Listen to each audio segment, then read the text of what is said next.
Tech.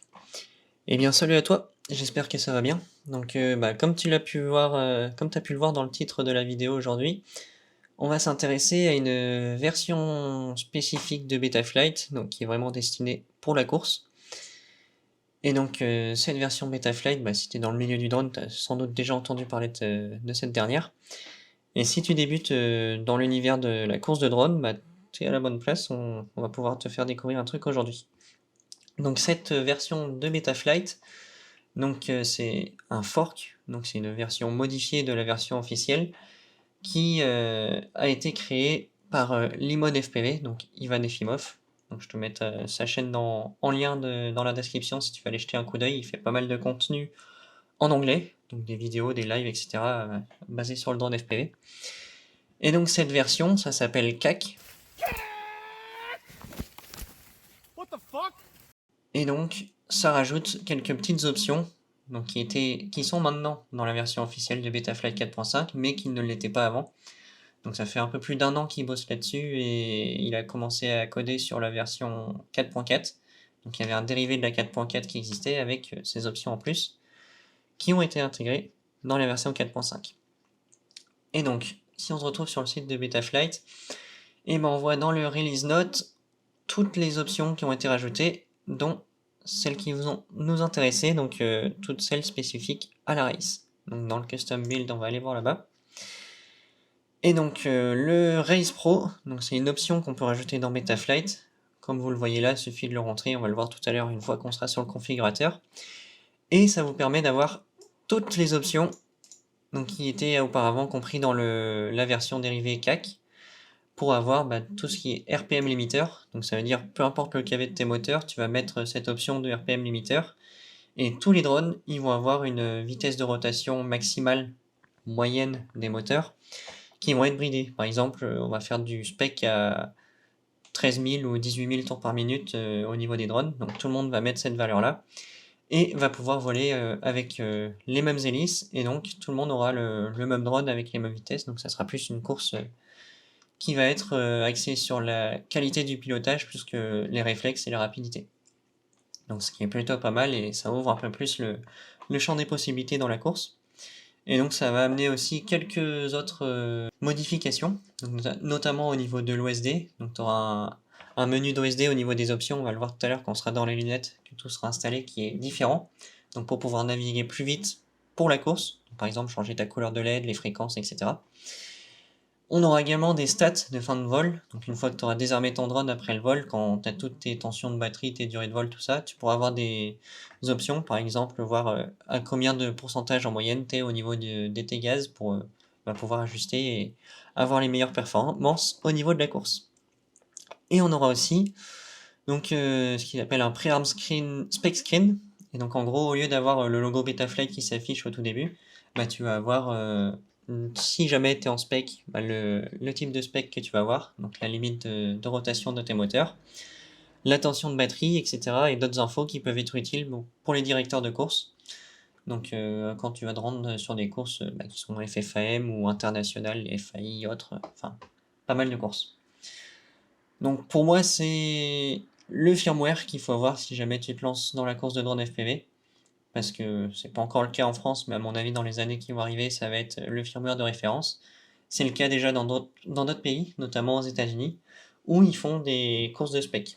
Et donc même certains organisateurs de courses obligent, ou demandent en tout cas que cette version spécifique, donc CAC, soit installée sur le drone pour pouvoir participer à la course et être sûr qu'on puisse faire les bons réglages et que tout le monde soit avec les mêmes limitations, les mêmes contraintes au niveau du drone pour la course. Donc pour ça, on va faire la liste des ingrédients rapidement.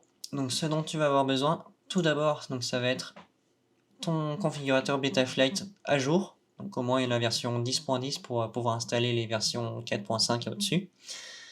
La deuxième chose, hop, je l'ai ici, ça va être ton drone pour pouvoir installer Betaflight dessus. Et ensuite, juste un câble USB pour pouvoir brancher, faire les modifs, etc. Et après, garder ta radio et tes lunettes à proximité.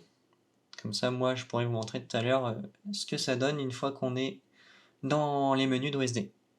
Donc pour ça, hop, je vais poser le micro. On va commencer par brancher le drone en USB. Donc il est reconnu.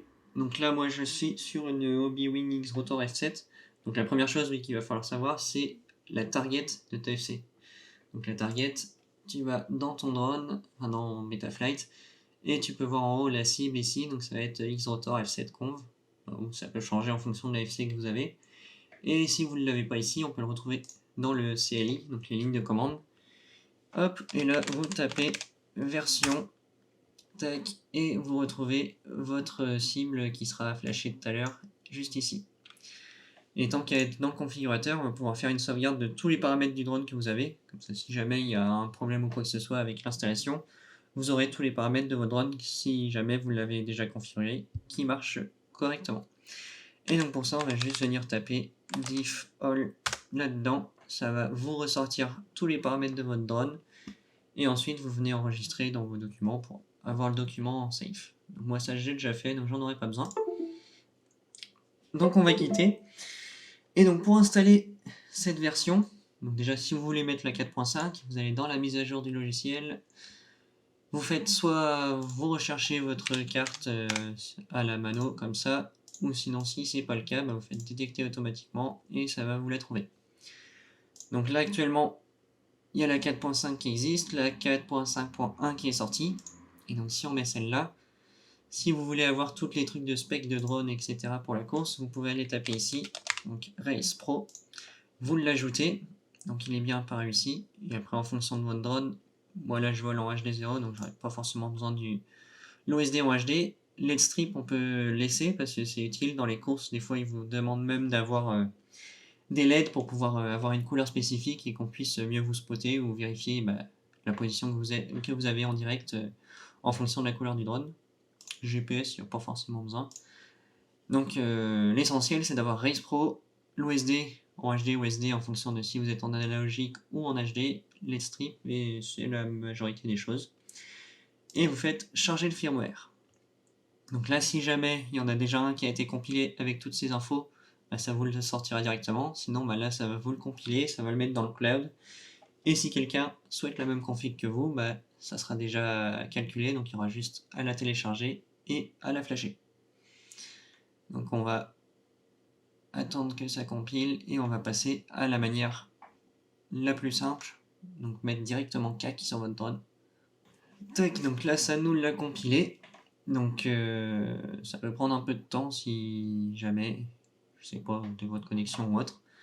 Et une fois que vous l'avez compilé, vous pouvez flasher le firmware et c'est comme une mise à jour normale, vous l'aurez sur votre drone. Mais ça, c'est on va dire la version basique de Betaflight, vous n'aurez pas tous les petits avantages qu'on a avec la version CAC. Donc ça veut dire on a des presets spécifiques en fonction des specs qu'on peut voler. Donc que ce soit par exemple pour le multi-GP avec les 7 pouces, il y a le spec multi-GP qui est déjà enregistré dedans. Vous avez juste avec le menu rapide à le mettre. Et pareil pour les specs de 5 pouces, vous avez ça doit être Freedom Spec ou Street Racing League. Enfin, vous avez ça qui est incorporé dedans. Donc pour ça, on va pas mettre Betaflight 4.5 ou 4.5.1.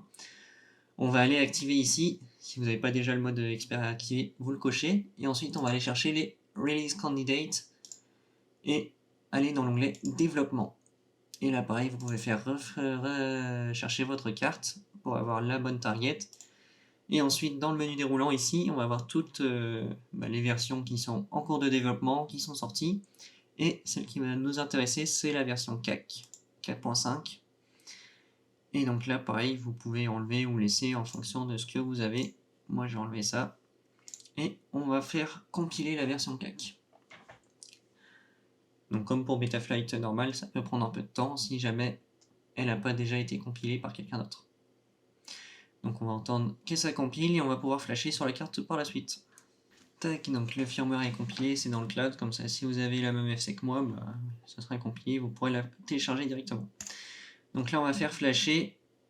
Là si jamais vous n'avez pas fait de backup, comme on a montré juste avant, vous pouvez le refaire et enregistrer tous vos paramètres. Moi je ne vais pas le faire, je vais flasher directement. Donc ça va vous effacer la puce, comme une mise à jour normale. Vous remettre la nouvelle version de bêta. Et on va pouvoir passer directement après dans les menus de Betaflight. Tac, donc tout c'est bien installé. On va pouvoir aller connexion. Oui, on va faire calibrer l'accéléromètre. Vérifier. On va dire là, c'est pas le cas. Que la FC est dans le bon sens. Donc là, après, je vous laisse faire la configuration par vous-même. Ça va pas être le but de cette vidéo de tout refaire une config avec vous. On va juste s'intéresser aux paramètres dans l'OSD qui seront à afficher. Donc là, on peut voir, vous avez un petit truc unknown one qui s'affiche. Ça, c'est normal, vous pouvez... Je sais pas si vous pouvez l'enlever. Si, vous pouvez peut-être l'enlever, mais bon, il n'y a pas d'intérêt, il vaut mieux le laisser. C'est ce qui représente en fait le pré-race OSD, donc avec toutes les specs. Donc ça sera plus parlant tout à l'heure qu'on va être dans les lunettes. Mais en gros, ça va vous afficher les informations utiles à votre drone avant le départ de la course. Et autre info utile, donc les stats de vol qu'on va retrouver, donc ça va être ici votre position des gaz moyenne. Donc comme ça pourra vous dire après une course à combien vous êtes en moyenne au niveau des gaz, savoir si vous pouvez réduire votre throttle scale et avoir plus de résolution au niveau des gaz si par exemple vous êtes à 40% en moyenne. Vous aurez également le nombre de fois où vous êtes arrivé à 100% au niveau des gaz, et vu que c'est la version CAC, vous n'aurez pas 100% qui va s'afficher, ça va être CAC. Et ensuite, ça va vous compter le nombre, le temps que vous êtes resté à 100%. Donc à voir justement au niveau de la gestion de l'échelle des gaz si vous pouvez la modifier ou pas. Donc voilà grosso modo ce que ça vous rajoute dans Betaflight. Et après le gros du travail ça va vraiment être dans le SD. Donc on va voir tout à l'heure. Je refais ma config et on passe dans les lunettes.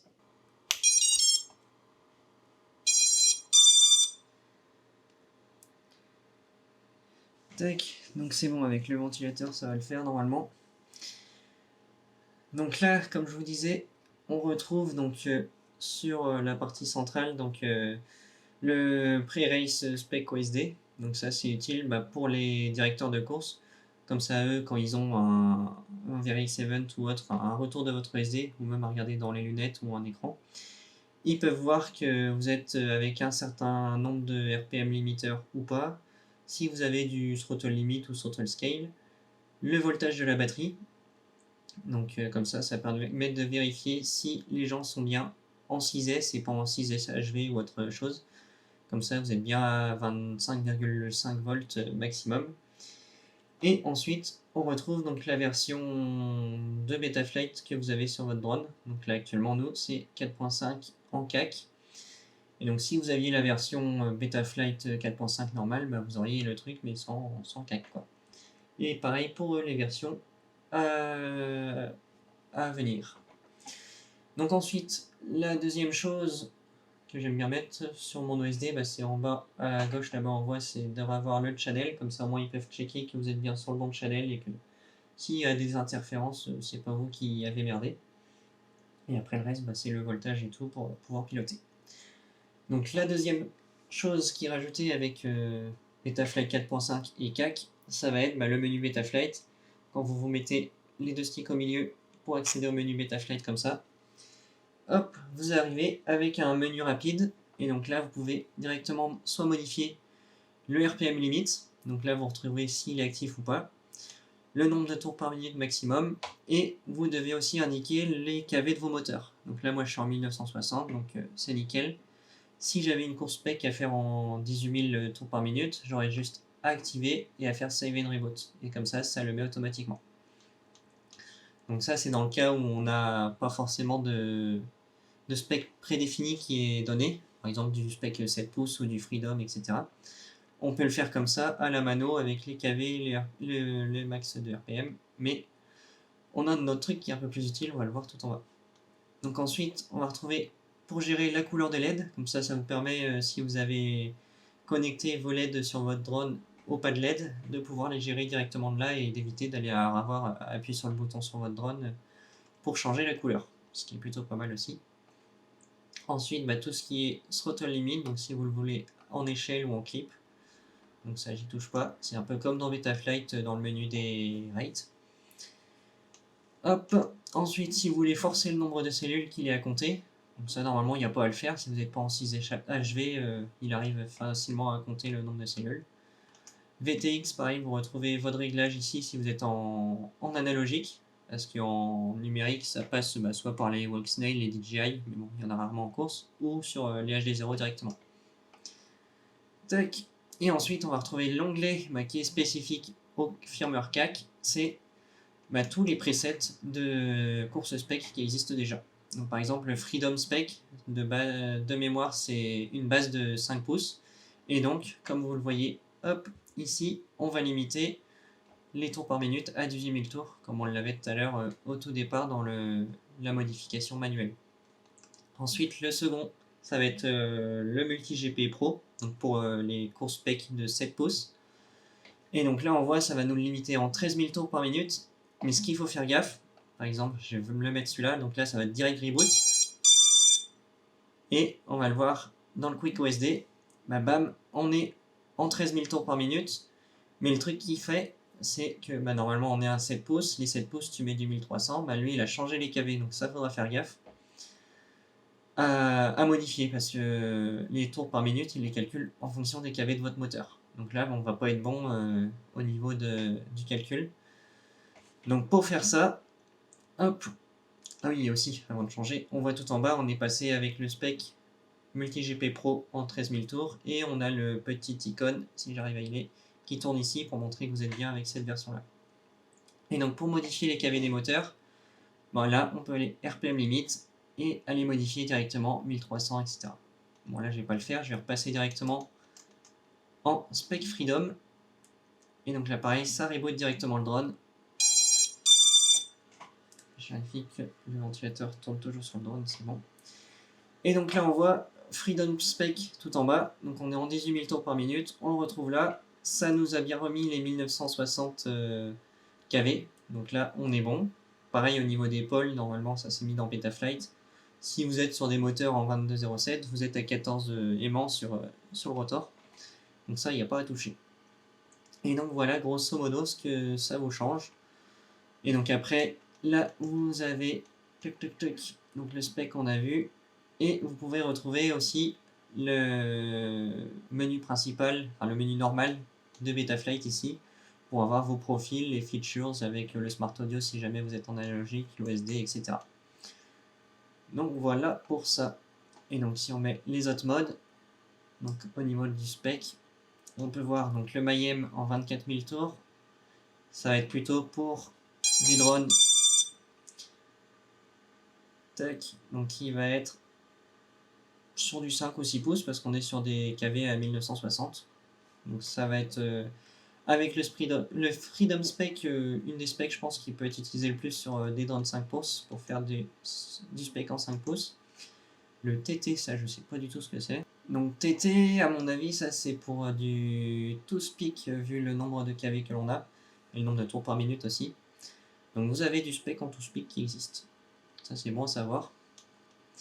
Et le dernier ou l'avant-dernier, tac, donc la Ligetta en 17 000, ça doit être un spec, je pense, qui est pas mal pour du 5 pouces.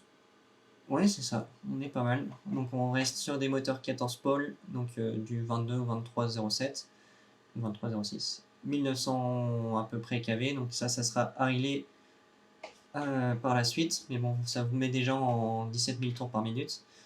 Et donc, bien penser à réajuster ici vos KV. Donc moi je suis en 1960. Donc je vais aller remettre ça, tac, save and reboot. Donc là il va reboot. Normalement il va retenir que je suis toujours en 17 000. Il m'a changé les KV et il garde quand même le preset en bas, la Ligetta. Donc c'est bien, c'est bon à savoir. Hop, on va couper le DVR. Hop, et on va pouvoir couper tout ça, couper le drone pour pas qu'il est trop chaud. Et donc voilà, grosso modo, ce qu'il faut faire pour pouvoir faire du drone spec. Donc comme dit, c'est pas encore beaucoup utilisé en France. À mon avis, ça va arriver dans quelques temps. Hop, défaire le ventilateur.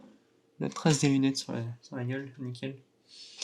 Donc oui, à mon avis, ça va arriver dans quelques temps en France. C'est déjà utilisé dans d'autres pays, comme aux États-Unis, pour faire des courses de spec, comme vous avez pu le voir dans les différents presets. Mais c'est un truc, je pense, qui peut être pas mal pour beaucoup de pilotes. Comme ça permet de réduire la puissance vraiment du drone et de vraiment s'appliquer sur les trajectoires sur le circuit plutôt que d'essayer d'envoyer des gros coups de foule et d'essayer de récupérer au réflexe, ce qui n'est pas forcément la meilleure des choses. Donc bah écoutez, à voir comment ça se développe et en tout cas bah j'espère que le tuto vous aura été utile et j'espère vous croiser bah, sur les prochaines courses, que ce soit du spec ou du drone 5 pouces standard. Allez, à la prochaine, salut!